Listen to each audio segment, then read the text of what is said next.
Om Swastiastu. Pemirsa, Bali didiami oleh kerama atau masyarakat Bali yang memiliki tata kehidupan dengan kebudayaan tinggi berupa adat istiadat, agama, tradisi, seni dan budaya, serta kearifan lokal yang khas atau unik, indah, menarik dan suci, serta memiliki spiritualitas yang tinggi. Tata kehidupan kerama Bali dengan kebudayaan tinggi ini diwadahi secara utuh dalam desa adat. Ya, saya Madi Sukadana Karang hadir kembali dalam Talkshow Merah Putih Bali Era Baru. Penguatan dan pemberdayaan desa adat di Bali kita angkat menjadi topik kita di Merah Putih Bali Era Baru, tentunya akan dibahas bersama narasumber yang sudah hadir. Saya akan langsung sapa. Yang pertama ada Bapak Ide Bagus Raidwija. Beliau adalah Kepala Bidang Pemajuan Hukum Adat Dinas PMA Provinsi Bali. Om Swastiastu, Jagus. Sehat selalu. Dan yang pastinya hari ini pun kita sudah menghadirkan Bapak Gede Redite. Beliau adalah penyarikan desa adat Pedungan. Om Swastiastu Pak Gede. Sehat Pak Gede?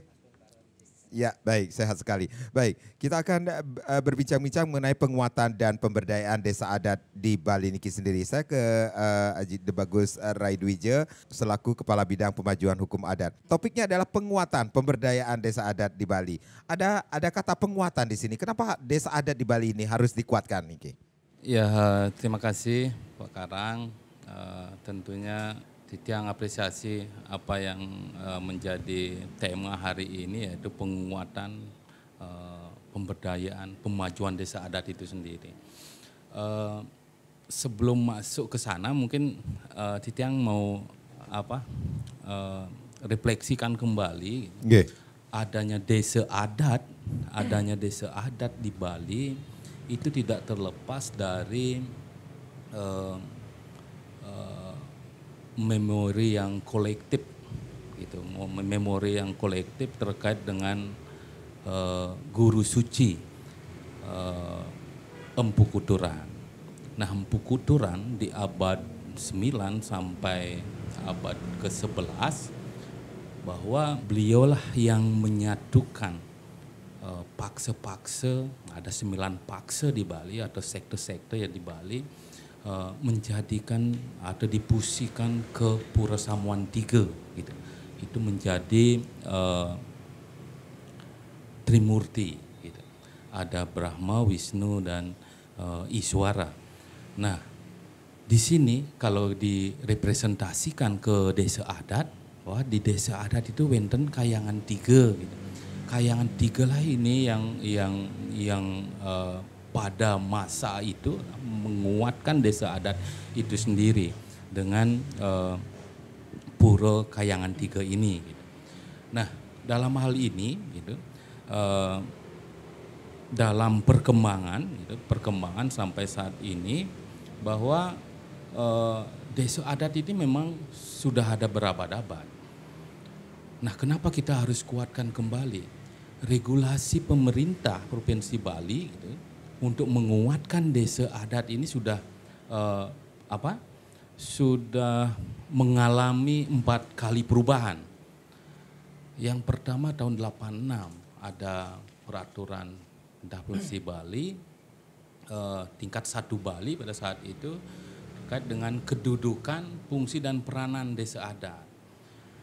Terus seiring berjalannya waktu tahun 2001 ada ditetapkan Perda 1 tahun 2001 tentang desa pekraman dan dirubah lagi di tahun 2003 Perda 3 tahun 2003 tentang desa pekraman, dan di tahun 2019 pemerintah Provinsi Bali menguatkan desa adat ini dengan mengundangkan peraturan daerah Provinsi Bali nomor 4 tahun 2019 tentang desa adat di Bali gitu.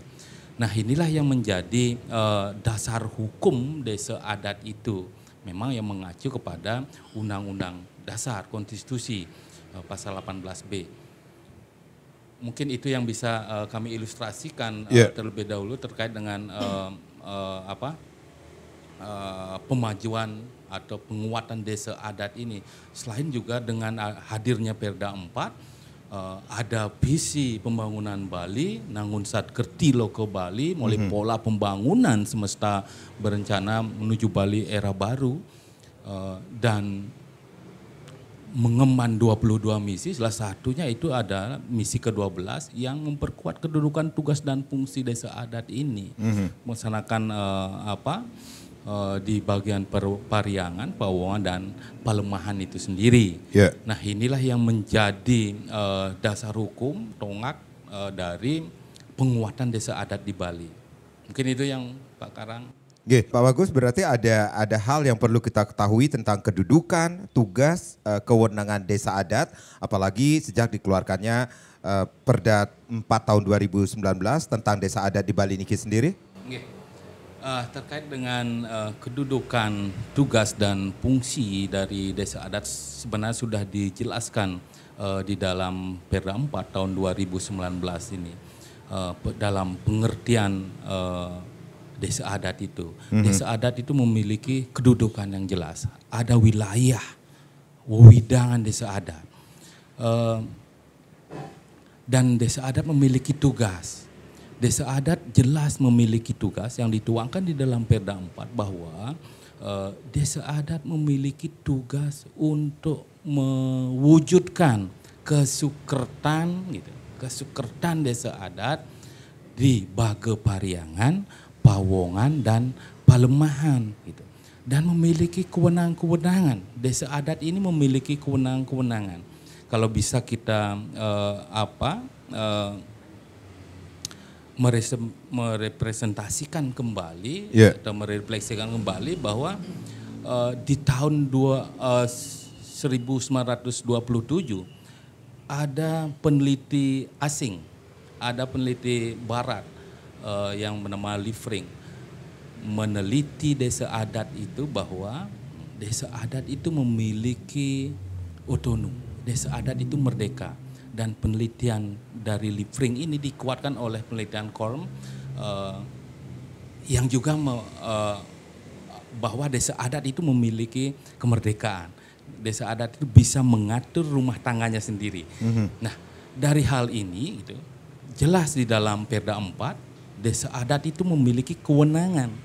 Mungkin ini yang dimaksudkan dengan otonomnya desa adat, memiliki kewenangan yang berdasarkan hak asal usulnya dan memiliki kewenangan yang berskala desa adat. Nah, inilah yang menjadi fungsi kewenangan dari desa adat itu sendiri. Tetapi tentunya gitu, kita berada dalam bingkai negara kesatuan Republik Indonesia, tidak mungkin ada negara di dalam negara. Desa adat ini kalau ibaratkan memang menjadi sebuah negara. Elemen-elemen yang ada di desa adat ini, lembaga-lembaga yang ada di desa adat menunjuk sebuah negara. Tetapi tidak ada negara di dalam negara. Tetap juga desa adat ini mengatur rumah tangganya sendiri, tentunya mengacu dan tidak mendegradasi aturan-aturan atau peraturan hukum yang ada di negara NKRI ini. Bisa dikatakan keberadaan desa adat ini bisa bersinergi dengan desa dinas yang sudah ada? Sangat bisa. Nah, inilah bentuk kolaboratif, kolaboratif pemerintah dengan desa. Walaupun di pemerintah yang paling bawah gitu, ada desa adat, ada desa dinas, ada desa yang sesuai dengan Undang-Undang 6 tahun 2014 tentang desa. Nah, ini merupakan dualitas, gitu. Dualitas keberadaan desa yang memang sama-sama harus dikuatkan. Lebih desa adat yang memang ada dari berabad-abad harus dikuatkan dengan adanya Perda 4 ini. Termasuk juga adanya diundangkan yang baru-baru ini adalah Undang-Undang 15 tahun 2023 tentang Undang-Undang Pemerintah Provinsi Bali. Baik. Itu. Pak Bagus dan juga Pak Gede, kita akan rehat sejenak, nanti kita akan lanjutkan lagi bagaimana penguatan dan pemberdayaan desa adat di Bali. Pemirsa jangan kemana-mana, Talkshow Merah Putih Bali Era Baru tentunya akan kembali, tapi tentunya setelah yang berikut ini. Ya, terima kasih Anda yang baru saja bergabung bersama kami di Talkshow Merah Putih Bali Era Baru. Tentunya penguatan dan pemberdayaan desa adat di Bali masih menjadi topik kita pada kesempatan kali ini tentunya. Baik, saya masih ke Pak Bagus. Pak Bagus, berarti ada hal atau pemirsa yang perlu ketahui tentang maksud dan tujuan Perda 4 tahun 2019 tentang desa adat di Bali ini sendiri. Maksud dan tujuan dari Perda 4 tahun 2019. Walaupun seperti jelas. Pak Bagus tadi tentang desa adat ini sudah berubah beberapa kali dari tahun 86, kemudian 2001, 2003 dan akhirnya ada Perda 2019 niki. Ya. Sebenarnya mengembalikan kewenangan-kewenangan desa adat itu ada di dalam Perda ini. Tugas dari desa adat itu jelas sudah untuk mewujudkan kesukertan desa adat. Nah, di dalam Perda 4 juga menyebutkan bahwa desa adat ini sudah menjadi subjek hukum. Salah satunya sebagai subjek hukum bahwa desa adat bisa melakukan kerjasama. Ini dalam tatanan penguatan secara holistik di desa adat itu bisa kami sampaikan, dan ini merupakan substansi dari Perda 4 itu sendiri, bahwa apa yang dikuatkan di desa adat itu. Yang pertama ada kelembagaan pemerintahan desa adat. Ada lembaga-lembaga di desa adat, kalau kita mau ini merupakan sebuah modal budaya yang untuk menjadikan desa adat itu kuat gitu. Ada lembaga-lembaga di desa adat itu. Ada Sabo Desa gitu. Ada Bandesa dan prajurunya, dan ada Kerta Desa. Jadi ada 3 lembaga yang kuat ini, dan ada lembaga-lembaga lain yang memang harus dikuatkan di desa adat ini. Ada paiketan seperti paiketan Pecalang, paiketan Kramo Istri, paiketan Pemangku dan lain-lainnya. Ada Seketurun-turun dan lain sebagainya. Nah, inilah yang merupakan wujud dari penguatan desa adat itu di bidang kelembagaannya. Ada di bidang hukumnya juga. Di bidang hukum, bagaimana kita bisa memajukan pemajuan hukum adat, gitu. Pemajuan hukum adat di setiap desa adat, gitu, memiliki dasar hukum. Di setiap desa adat itu adalah desa adat itu memiliki kewenangan untuk membuat atau menyusun awik-awik dan pararem. Nah, ini sebagai dasar hukumnya desa adat itu sendiri. Nah, seterusnya ada penguatan di bidang ekonomi, pembangunan ekonominya. Nah, di dalam hal ini tentunya kita sudah semua mengetahui peran pemerintah di sini, selain adanya LPD sebagai sektor keuangan di desa adat itu, dan ada sektor realnya. Itu di pemerintah Provinsi Bali telah mengundangkan ada Perda 4 tahun 2022 tentang mekanisme pedoman pembentukan baga usaha paduan desa adat. Nah, inilah yang menjadi konsen atau penguatan desa adat. Bidang hukum, ekonomi, kelembagaannya, termasuk juga keamanan.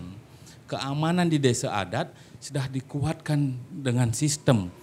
Pemerintah Provinsi Bali di tahun 2020 mengeluarkan atau mengundangkan peraturan Gubernur Bali nomor 26 tahun 2020 tentang sistem pengamanan lingkungan terpadu berbasis desa adat. Ini juga merujuk kepada misi ke-19 Pemerintah Provinsi Bali adalah pengembangan keamanan terpadu yang ditopang oleh sumber daya manusia yang memadai untuk keamanan daerah Bali, untuk keamanan Kramo Bali, dan untuk keamanan para wisatawan. Nah, ini yang menjadi ini penguatan juga di desa adat itu.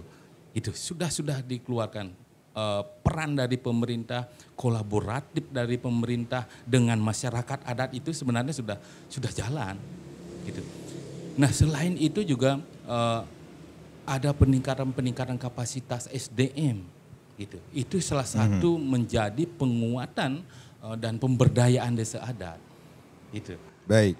Baik. Selain Perda Desa Adat, pemirsa, yang lahir pada bisa dikatakan nomor 4 tahun 2019 juga lahir Perda tentang pembentukan dan susunan perangkat daerah yang berisi pembentukan dinas baru. Pertama kali dalam sejarah pemerintahan Bali yaitu Dinas Pemajuan Masyarakat Adat yang secara khusus mengurus desa adat. Dan hari ini pun kita sudah menghadirkan Bapak Gede Redite selaku penyarikan desa adat Pedungan. Bisa saya mau tanya dari Pak Gede Redite selaku penyarikan desa adat Pedungan Niki sendiri. Pak Gede melihat nggak tentang tujuan dan fungsi pengaturan desa adat Niki sendiri? Atau bisa diceritakan tentang desa adat Pedungan terlebih dahulu? Baik, terima kasih. Mungkin ini salah satu dari 1493 desa adat yang ada di Bali. Baik, apa yang sudah disampaikan dan dipaparkan tadi oleh Tua Haji itu memang secara historiknya luar biasa. Jadi memang seperti itu adanya. Nah kalau Tiang menambahkan sedikit secara asumsi Tiang berpikir sendiri ketika ada dikeluarkan tentang penguatan daripada desa adat ini justru Tiang ada muncul pertanyaan lain. Ya. Berarti apakah ada kelemahan atau ada yang lemah terkait sehingga harus dikuatkan kan begitu. Nah mungkin yang Tiang alami selama ada di kelembagaan desa adat Pedungan khususnya memang Tiang rasakan perubahan yang signifikan. Yang dulunya mungkin masyarakat masih awam dan tidak merasakan hadirnya desa adat di tengah-tengah masyarakat adat itu sendiri. Nah, Tiang apresiasi luar biasa. Jadi ide brilian dari Pak Gub terkait dengan Perda 4 tahun 2019 tentang desa adat di Bali ini. Ya tentu kami di akar rumput yang akan mengimplementasikan daripada Perda ini sendiri sudah betul merasakan. Sekarang masyarakat sudah mulai mengerti dan memahami peranan daripada desa adat dalam menata kehidupan masyarakat yang terbagi di dalam Page Periangan, Pawongan dan Pelemahan. Nah baru sekarang hadir dirasakan desa adat ini berperan betul-betul membantu masyarakat kita dalam tatanan tersebut. Jadi kalau dulu bisa dikatakan mungkin desa itu tidak ada wibawa. Kalau sekarang dengan adanya penguatan justru ada semacam nilai tambah kepada kami di desa adat. Artinya disegani, dihormati. Jadi apapun permasalahan itu mereka sekarang sudah terbiasa untuk mengadukan kepada kami di desa adat. Nah ini yang memang kami harapkan. Terlebih lagi dibentuknya OPD baru tentang pemajuan desa adat. Kalau Tiang lihat secara harfiahnya, secara tikatanya, maju ini kan di depan. Yeah. Berarti desa adat harus hadir di depan sejatinya untuk memenuhi kebutuhan masyarakat.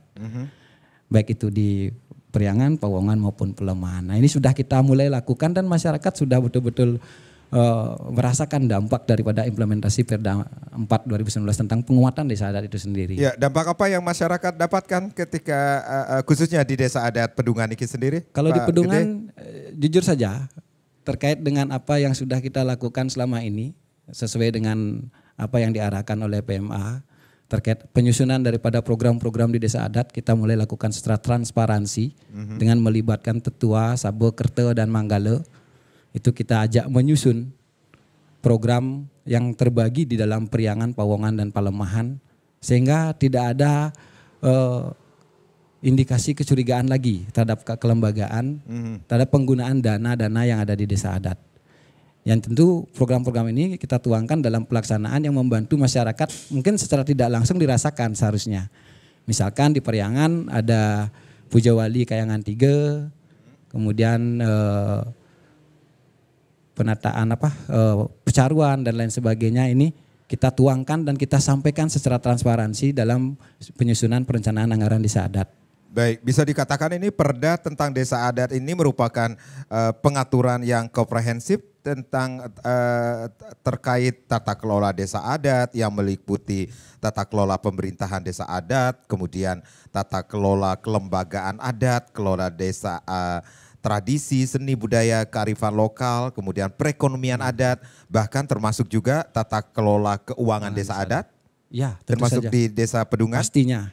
Karena jujur saja sekarang kan ada dirasakan ada satu acuan untuk mempertegas, memperjelas secara fungsi peranan desa adat yang tentu secara ini dilindungi. Artinya secara hukum, secara yuridisnya ada. Dan jadi kita enak sekarang kerja. Dan jadi masyarakat menanyakan terkait apapun tentang apa yang kami lakukan di desa, kami bisa sampaikan tidak seperti dulu. Mungkin tidak banyak yang tahu peranan daripada desa adat ini sejauh mana saja. Tapi sekarang dengan adanya sistem yang sudah diatur di dalam Perda niki, tentu masyarakat lebih paham tentang apa itu peran dan fungsi daripada desa adat seperti yang disampaikan Tuaji menuju kesukertaan Kramo.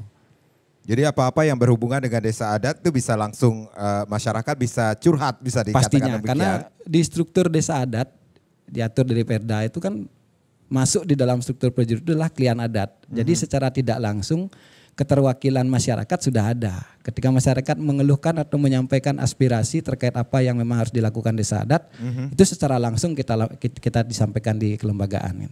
Baik, baik. Pak Bagus, berarti ada hal yang perlu diketahui tentang kedudukan dan status desa adat dari 1493 desa adat yang ada di Bali niki sendiri? Ya, terkait dengan kedudukan status jelas di dalam Perda 4 2019 tentang desa adat di Bali ini, dalam lampiran Perda itu sudah dituangkan atau disuratkan, dituliskan ada 1493 desa adat. Desa adat, kedudukan desa adat pada saat ini adalah sebagai subjek hukum, menjadi subjek hukum. Kalau kita ibaratkan bisa melakukan kerjasama dengan pemerintah, dengan lembaga-lembaga yang berbadan hukum, termasuk juga desa adat ini bisa melakukan kerjasama dengan desa adat yang ada di desa adat lainnya, termasuk juga desa adat bisa bekerja sama dengan desa, dengan kelurahan dan lain sebagainya, bisa melakukan kerjasama. Kuat kedudukan desa adat itu sekarang.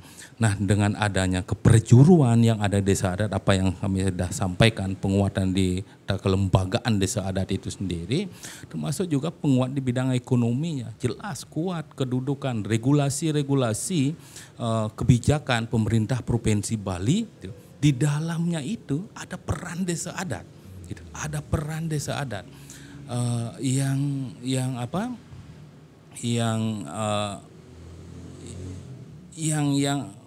harus melaksanakan kebijakan-kebijakan itu. Wajib melaksanakan kebijakan-kebijakan pemerintah mesti beli. Ini artinya bukan kita intervensi kepada desa adat. Kan ini wacana mungkin ada di kutub 1 dan di kutub 2 bahwa ada intervensi pemerintah terhadap desa adat. Tetapi bukan. Itu merupakan kolaborasi pemerintah dengan masyarakat adat, dengan desa adat itu sendiri. Di 1493 desa adat. Itu sebenarnya bukan intervensi. Kalau kalau dibilang intervensi, bahwa desa adat dan pemerintah mengintervensi desa adat dalam hal yang positif. Dalam hal yang positif. Banyak regulasi kebijakan yang dikeluarkan, ada perannya desa adat. Dan banyak regulasi kebijakan pemerintah Bali terkait dengan desa adat itu sendiri. Mengatur pariangannya ada regulasinya, mengatur ini ada regulasinya. Dan banyak dikeluarkan regulasi untuk mengatur terkait dengan desa. Pengaturan ini bukan berarti bahwa mengatur. Ini dalam tatanan penataan. Penataan. Desa adat itu sudah kuat dari dulu. Saya sudah sampaikan dari abad masa keemasan Bali, pasti itu ada perubahan-perubahan gitu, mengalami perkembangan. Perkembangan dalam hal ini perkembangan yang dinamis, sangat dinamis gitu, sangat dinamis perkembangan desa adat kalau kita lihat dari masa ke masa itu gitu. Baik. Baik. Nanti kita lanjutkan lagi, kita rehat sejenak. Pemirsa jangan kemana-mana, penguatan dan pemberdayaan desa adat di Bali masih akan kembali, tapi tentunya setelah yang berikut ini. Ya, penguatan dan pemberdayaan desa adat di Bali masih menjadi topik kita di Talkshow Merah Putih Bali Era Baru. Masih bersama Bapak Ide Bagus Raidwijo, beliau adalah Kepala Bidang Pemajuan Hukum Adat Dinas PMA Provinsi Bali, dan hari ini pun kita sudah menghadirkan Bapak Gede Redite. Beliau adalah penyarikan desa adat Pedungan. Saya ke Pak Bagus dulu. Pak Bagus, berarti ada yang hal menarik di sini. Perda 4 tahun 2019 ini sendiri begitu lengkapnya ini bukan perda perubahan, tetapi tapi perda baru, bisa dikatakan demikian, Pak Bagus. Lalu bagaimana dengan tugas dan wewenang desa adat yang harus diketahui? Iya. Terkait dengan tugas wewenang, gitu. Tugas wewenang sesana dan swadharma ini, gitu. Tugas dan wewenangnya desa adat tetapi dalam tatanan jelas disebutkan di dalam perda bahwa desa adat itu memiliki kewenangan yang berdasarkan hak asal usul. Desa adat bisa mengatur rumah tangga sendiri dengan membuat atau menyusun awik-awik, gitu. Nah, kalau kita berbicara hukum adat, gitu, yang menjadi salah satu yang dikuatkan di desa adat, kalau tanpa ada awik-awik, tanpa ada perarem, itu pelaksanaan untuk mewujudkan kesukertan desa adat itu tidak akan bisa. Karena pengaturan desa adat itu jelas di dalam awik-awik dan peraremnya. Itu yang menjadi konsen di dalam penguatan hukum adatnya. Nah, ketika berbicara kedudukan, apakah tidak mendegradasi karena bisa mengatur rumah tangganya sendiri, seenaknya mengatur? Tidak. Di dalam beberapa sudah diputuskan, ada pedoman gitu. Misalnya pembuatan awik-awik, MDA Provinsi Bali yang merupakan pesikian desa adat di Bali sudah mengeluarkan pedoman penyuratan awik-awik. Dalam hal ini tidak menyamaratakan awik-awik yang ada di Bali, bukan. Tetapi sistematika penyusunannya yang disamakan. Sistematikanya bukan menyamakan dreste atau menyamakan catur dreste yang ada di Bali, bukan. Tetap itu dreste yang ada di masing-masing desa adat itu tetap masuk ke dalam pengaturan yang ada di desa adat itu sendiri, yaitu awik-awik dan peraremnya. Gitu. Nah, di sini pemerintah tidak intervensi terhadap itu, bahwa pengaturannya dreste, loko dreste, desa dreste, dan sastra dreste sana wenten di wewidangan desa adat itu sendiri. Pemerintah tidak mengintervensi terkait dengan itu, tidak mengatur terkait dengan itu. Tetapi yang diatur nantinya itu adalah bagaimana mekanisme, termasuk juga penguatannya. Awik-awik dan perarem sesuai dengan Perda 4 dan turunannya Peraturan Gubernur Nomor 4 tahun 2020 tentang pelaksanaan Perda 4 itu sendiri, bahwa awik-awik dan perarem yang sudah ada sebelum tahun 2020 Pergub itu diundangkan, itu masih tetap berlaku. Tetapi perlu ada penyesuaian, diberikan wenten galah gitu, ada waktu 2 tahun untuk penyesuaian. Penyesuaian ini tentunya bertujuan untuk pengaturan yang ada di desa adat, awik-awik dan perarem harus mengacu juga kepada Perda 4. Mengacu kepada Perda 4, mengacu kepada regulasi. Karena di dalam awik-awik jelas itu ada desa Kalopatranya, desa Mowocaranya, gitu. Ada Bali Mowocaranya, Bali Mowocara, dan ada negara Mawatata. Itu harus masuk, 3 unsur itu harus masuk di dalam awik-awik agar gitu tidak terjadi degradasi dengan hukum negara. Nah, ini. Nah, ketika penguatan dan pengakuan pemerintah terkait dengan awik-awik ini jelas di dalam Peraturan Gubernur Nomor 4 itu disebutkan bahwa harus tercatatkan awik-awik dan perarem ini di dinas yang menangani adat. Jadi bisa dikatakan awik-awik maupun perarem dari 1493 desa ini bisa berlainan seperti itu, Pak Bagus? Oh pasti. Awik-awik di desa adat A, desa adat B itu pasti berbeda. Dalam hal desa Mowocaranya. Desa Mowocaranya yang membedakan. Desa Kalopatranya yang membedakan. Catur dreste sana wenten ring desa adat itulah yang membedakan antara satu desa adat lain dan satu dengan yang lainnya. Bilih-bilih wenten desa adat tua. Desa adat tua yang berlaku mutatis mutandis sebenarnya dijelaskan dalam Perda. Itu. Artinya apa struktur dari kelembagaan di desa adat tua itu masih tetap berlaku dan masih tumbuh berkembang dari dulu seperti itu, dan kita kuatkan lagi gitu. Awig-awig yang ada, karena ada dua awig-awig. Ada awig-awig yang tertulis dan ada awig-awig yang tidak tertulis. Nah, amanah regulasi kebijakan kita bahwa awig-awig yang tidak tertulis itu semestinya dituliskan. Dituliskan ini untuk generasi kedepannya, bahwa apa desa sana wenten ring desa adat itu harus tertuliskan ya untuk keperluan generasi yang mendatang. Jadi bisa dikatakan juga kita mengetahui di Bali ini sendiri ada desa adat, kemudian desa dinas, desa adat, dan juga ada desa tua seperti yang disampaikan desa tadi. Desa tua itu maksud juga artinya desa adat. Desa adat arti tipologi dari desa adat 1493 desa adat ini wenden kategorinya itu adalah ada desa tua. Termasuk juga di dalam nikah. Nggih, termasuk itu ya 1493 desa adat. Baik, itu. saya ke Pak Gede. Nah, atau saya silakan. lanjutkan sedikit menyambung tadi awig-awig, ada pengakuan dari pemerintah menguatkan itu bahwa awig-awig amanah regulasi kebijakan harus dicatatkan. Harus dicatatkan. Iya, harus dicatatkan. Yaitu kami di Dinas PMA yang menangani adat memberikan nomor registrasi pada awig-awig gitu dan pada prarem yang disusun dibuat oleh desa adat itu. Kuat dia. Gitu, kuat dalam hal pengakuan dari negara itu, ada legal standingnya di sana, bahwa memang sahnya sebuah awig-awig, sahnya sebuah prarem ketika kesobiahan kepada kramo desa adatnya, kepada kramo adatnya.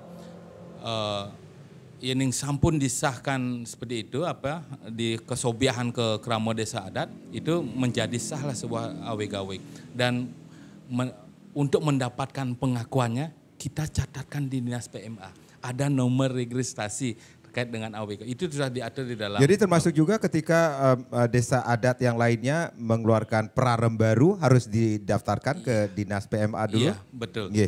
Nah, ini untuk sebuah pengakuan negara bahwa peraturan yang ada di desa adat itu diakui loh oleh negara. Itu oleh pemerintah. Mungkin itu yang pertama. Saya ke Pak Gede Redita selaku penyarikan desa adat Pedungan. Nah, ini kita berbicara tentang awik-awik, prarem dan peraturan lainnya di desa adat Niki sendiri.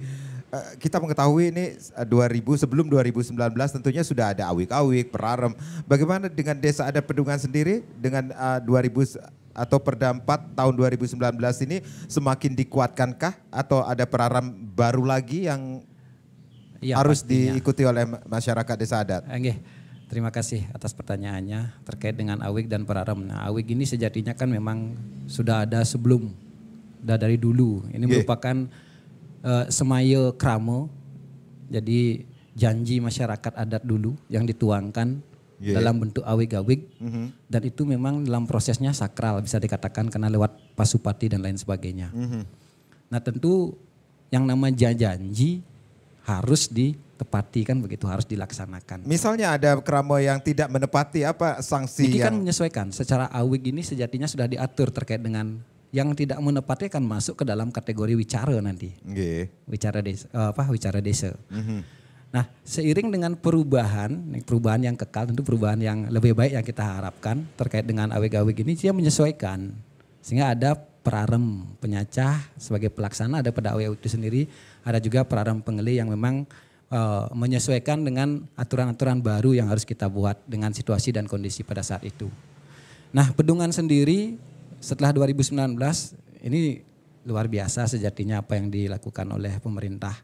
Jadi betul-betul semakin memperkuat secara hukum dasar hukum kita di desa adat dengan diberikan register. Kita ada satu kesatuan, sehingga kelihatan sinergitas pemerintah dengan desa adat.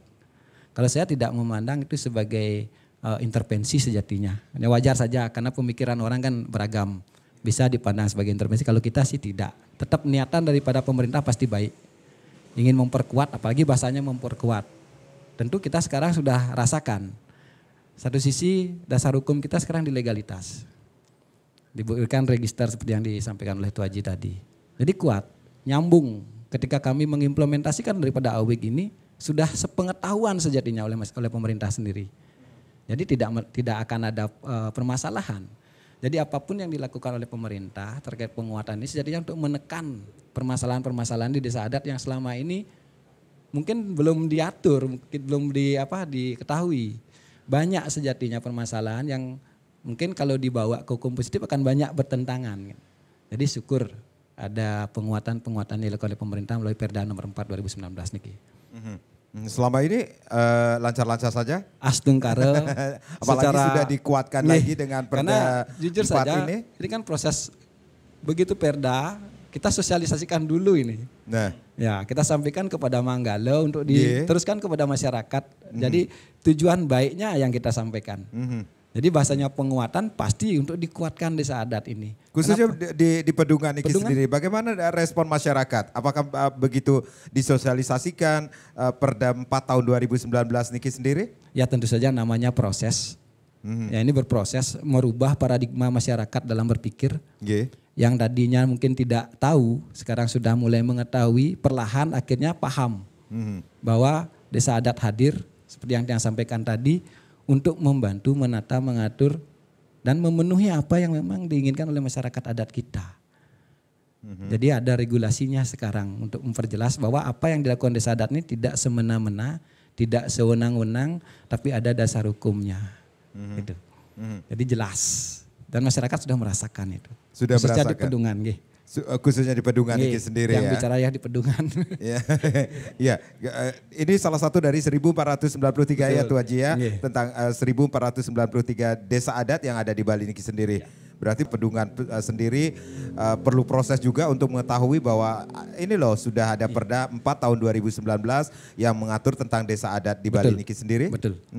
Artinya sekarang masyarakat sudah seperti yang sampaikan, kalau dilihat dari perubahan cara pikir, pola pikir perilaku masyarakat terhadap keberadaan daripada desa adat sekarang sangat terasa. Karena jujur saja dulu saya juga bagian dari masyarakat, belum duduk di jajaran perjuru ini, saya tidak tahu apa sih yang dilakukan desa adat. Siapa saja sih, ini kita tidak tahu. Tapi dengan sekarang dipertegas, diperkuat secara struktur, secara fungsi, secara kewenangan. Ini jelas kita mengenal desa adat itu siapa. Secara kelembagaan, secara struktur, secara fungsi. Jadi itu betul-betul dirasakan oleh masyarakat kita saat ini.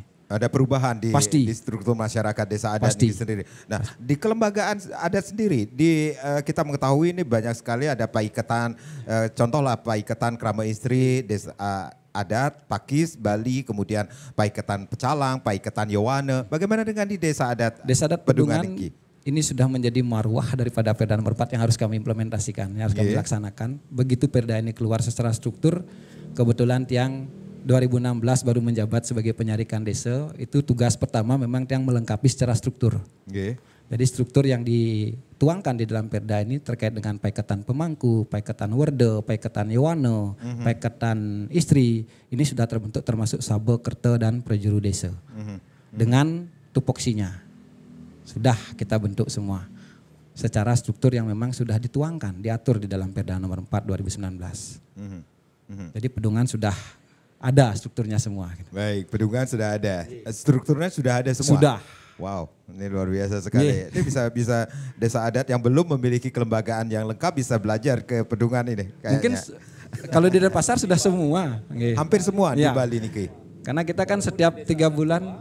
Kalau struktur kelembagaan apa yang disampaikan Gede, nyarikan desa adat Pedungan tadi, memang dalam hal penataan desa adat gitu, itu memang benar apa yang disampaikan oleh Gede itu. Di setiap desa adat sudah membentuk adanya sabo desa yang memiliki tugas dan fungsi sebagai sabo desa itu, memberikan pertimbangan dan sebagainya. Tetua-tetua kita itu di sana, tokoh-tokoh di desa adatnya kita rangkul di dalam sabo desa ini. Ada kerta desa yang tugasnya untuk nepasin wicara gitu, memutuskan wicara. Nah inilah yang menjadi salah satu penguatan itu di desa adat itu sendiri. Nah di desa-desa tua mungkin Sabo Desa, Kerto Desa bisa dengan sebutan lain. Sebutannya ya. yang lain. Sebutan yang lain. Arti fungsinya itu ya salah satunya ya memberikan pertimbangan, dan salah satunya lagi kalau sebutan lain dari Kerto Desa itu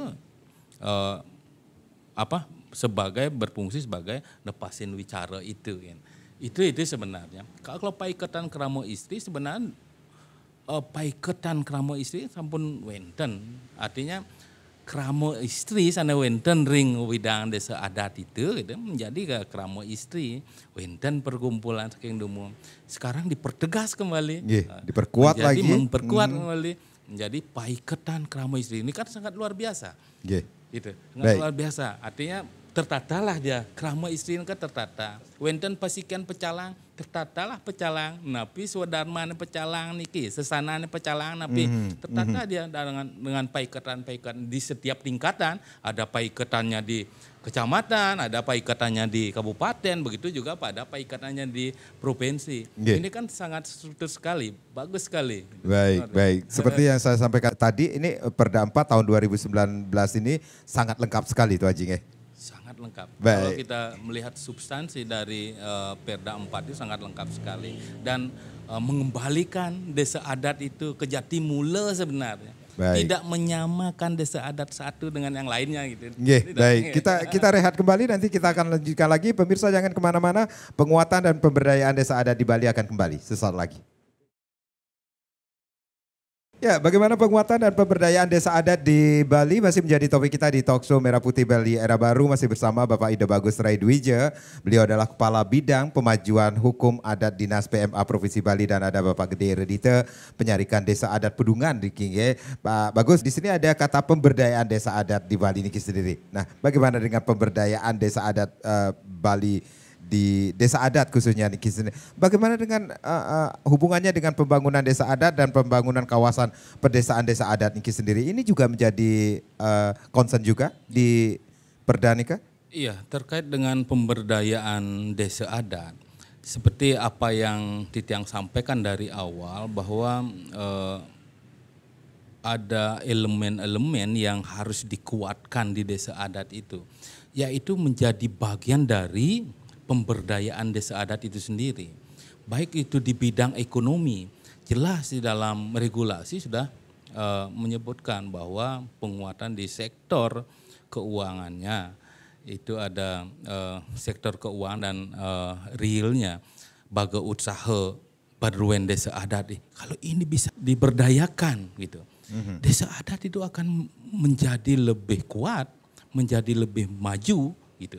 Desa adat yang ada di Bali ketika mampu mengelola gitu, mampu mengelola padruan desa adatnya, mampu mengelola wewidangan desa adatnya untuk menjadi lebih kuat. Ini kan sangat luar biasa. Inilah yang menjadi salah satu wujud dari pemberdayaan itu.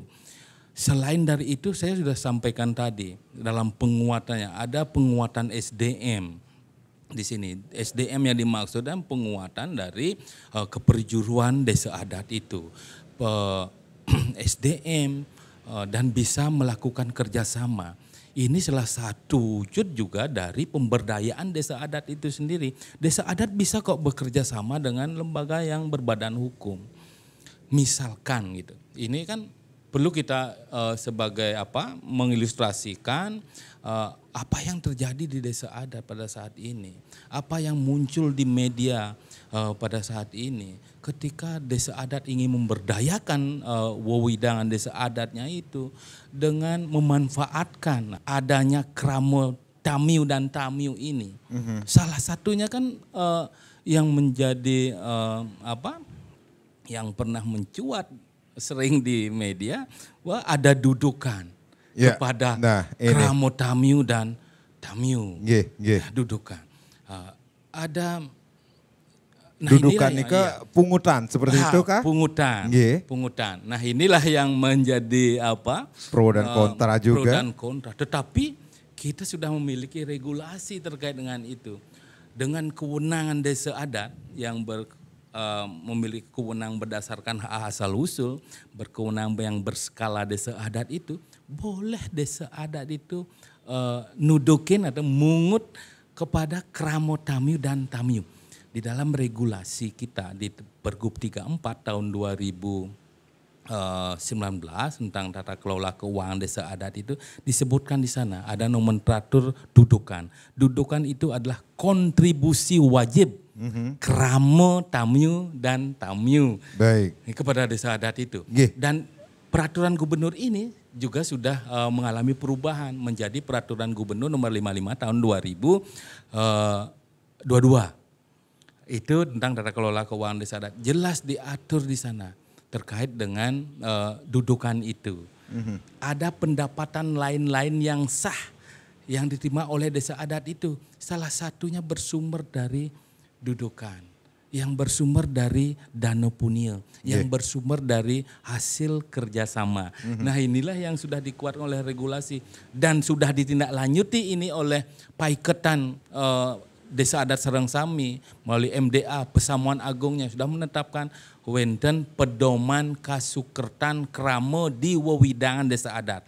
Ini menjadi pedoman ketika menyusun perarem untuk kasukertan kramo di wewidangan desa adat yang di dalamnya berisikan tentang pendapatan lain-lain yang sah oleh desa adat ini. Ada dudukan, ada punyo dan ini.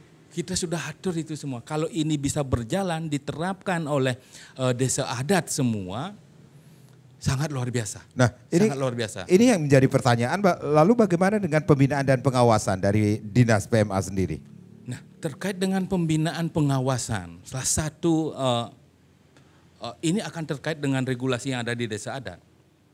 Pararem gitu misal pararem kasukertan kramo di desa adat yang di dalam mengatur terkait dengan dudukan. Nah pengawasannya sebelum pararem ini diberikan nomor registrasi, ini kan salah satu bentuk pengawasan dari MDA Provinsi Bali, dari Majelis Desa Adat Provinsi Bali yang mengoreksi, memverifikasi, melihat apa napi daging-daging dari pararemnya. Tidak serta-merta desa adat itu bisa semena-mena menuangkan nominal, misalkan 50.000 gitu. Yang terjadi sekarang kan desa adat nih durung mampu mengklasifikasikan pendapatan lain-lain yang sah itu sebenarnya. Pengawasan tetap dari MDA, kami di pemerintah tetap sebagai membantu tugas Bapak Gubernur dalam pemajuan masyarakat adat ini tetap ada pengawasan dalam hal ini. Artinya walaupun kami di dinas pemerintah kan bukan menjadi atasan desa adat. Desa adat tidak mempunyai atasan gitu.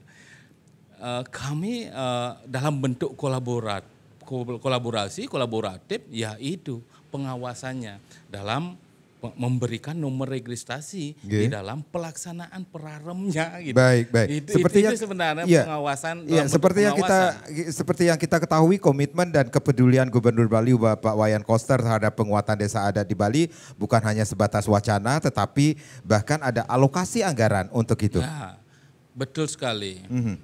Dari tahun 2020 dengan adanya Dinas PMA, melalui Dinas PMA ini pemerintah Provinsi Bali mengalokasikan dana per desa adat dari 1.493 desa adat. Mengalokasikan dana sebesar 300 juta. Dan itu pun juga diatur dalam pengelola anggaran itu. Yang sudah dituangkan, kami sudah sebutkan ada peraturan gubernur nomor 34 tahun 2019 itu. Sudah diatur, ada belanja program dan ada belanja rutin di sana. Artinya desa adat harus mulai melek juga karena menggunakan anggaran pemerintah. Salah satunya itu untuk mewujudkan kesukertan itu. Ini kan dari pemerintah memberikan itu dalam hal memberikan rangsangan sebenarnya kepada desa adat. Karena desa adat seperti apa tema pada saat ini, pemberdayaan desa adat, itu kan bisa desa adat itu berdiri sendiri, mengatur rumah tangga sendiri, mengelola padruwen desa adat gitu, membuat bupda membentuk Bupda, baga usaha paduan desa. Ini kan menjadi pundi-pundi untuk kesejahteraan, kasukertan desa adat itu sendiri dari baga ekonominya, kasukertan desa adat dari baga hukumnya dikuatkan, hukumnya dikuatkan, awik-awiknya dikuatkan, perarem dikuatkan, gitu. Terkait dengan pemberdayaan yang lainnya, ada kawasan yang wewidangan di desa adat bisa diatur oleh desa adat itu sendiri, yang penting dituangkan di awik-awik dan disepakati oleh kramo desa adatnya. Nah, itu ini salah satu dari 1493 desa ini. Ada Pak Gede Niki. Bagaimana dengan pemberdayaan di desa adat Pedungan, Pak Gede? Baik, jadi terkait dengan pemberdayaan, Niki mungkin sudah yang di Pedungan sendiri, kalau di apa yang disampaikan Tuaji tadi terkait dengan dudukan ini mungkin sudah beberapa kali masalah ini muncul. Baik itu melalui sosmed, bahkan kita sampai dimediasi kemarin melalui MDA juga. Nah, jadi sejatinya kalau Tiang sendiri melihat adanya ketidakpahaman oleh masyarakat Tamyu dan Tamyu ini, Kramo Tamyu dan Tamyu ini terhadap apa yang kita lakukan di Bali khususnya terkait dengan dudukan. Jangankan mereka, kita saja yang masyarakat adat Bali itu juga ada dudukan wajib yang kita lakukan. Apalagi mereka, ya keturunan. Jadi apalagi mereka yang datang, karena kita kan menjaga tidak sebatas alam skala yang nampak, tetapi ada alam niskala yang kita lakukan penyucian dalam konteks pelaksanaan tatanan upacara. Yang tentu sumbernya adalah dari dana masyarakat. Oke, katakan sekarang desa adat punya LPD, tapi kondisi LPD kan tidak sama semua. Secara income masyarakat, income desa itu tidak akan merata dalam pemenuhan atau pelaksanaan program-program yang tertuang di dalam baga periangan, pawangan dan palemahan. Sehingga dari Perda ini sudah memikirkan bagaimana desa adat bisa menggali potensi. Nah tentu dengan apa yang dimiliki oleh desa adat, baik itu laba desa, ini kita kelola sekarang. Kita kelola, kita buatkan seperti yang disampaikan Tuaji tadi, baga usaha peduen desa adat, Bupda niki sudah kita lakukan. Kemudian penataan Kramo Tamu dan Tamyu, tentu kita setiap pelaksanaan penataan ini ketika ada kejadian ini sebagai bahan evaluasi kita untuk penyempurnaan daripada pelaksanaan kita di lapangan untuk meminimkan permasalahan yang tentunya akan menyulitkan kita juga. Nah tentu ketika ada permasalahan, nah seperti yang disampaikan tadi, sinergitas niki antara kolaborasi antara desa adat dengan pemerintah pasti akan terjadi. Jadi kita merasa ada yang melindungi, membackup kita ketika ada permasalahan-permasalahan muncul terkait dengan dudukan. Baik, Tuaji, ada harapan nih dari 1493 desa yang ada di Bali niki sendiri dengan Perda Desa Adat niki sendiri? Ya tentunya kami sebagai wakil pemerintah dengan diundangkan Perda 4 ini tentunya desa adat di 1493 sanewenten ring Bali niki ya mampu mengaplikasikan substansi yang dituangkan di dalam Perda 4 dengan tanpa mengurangi kewenangan-kewenangan yang dimiliki oleh desa adat itu sendiri. Artinya penguatan di dalam desa adat ini sangat perlu dilaksanakan gitu, menyesuaikan dengan regulasi yang ada di desa adat. Mungkin itu ya harapan kami. Tentunya regulasi kebijakan, ada peran desa adat di sana. Marilah kita pemerintah dan desa adat mampu berkolaborasi dengan baik dan matang. Itu yang harapan kami kepada desa adat. Baik, sama Pelingsir niki desa juga adat Pak Gede selaku penyarikan desa adat Pedungan niki sendiri, kita harapkan dengan Perda Desa Adat ini mampu menjaga kesucian alam Bali, mensejahterakan krama Bali, dan menjaga kelestarian budaya Bali sesuai dengan visi Nangun Satkerti Loko Bali. Saya Made Sekarang, terima kasih. Kita berjumpa lagi di lain kesempatan. Om Santi Santi Santi Om.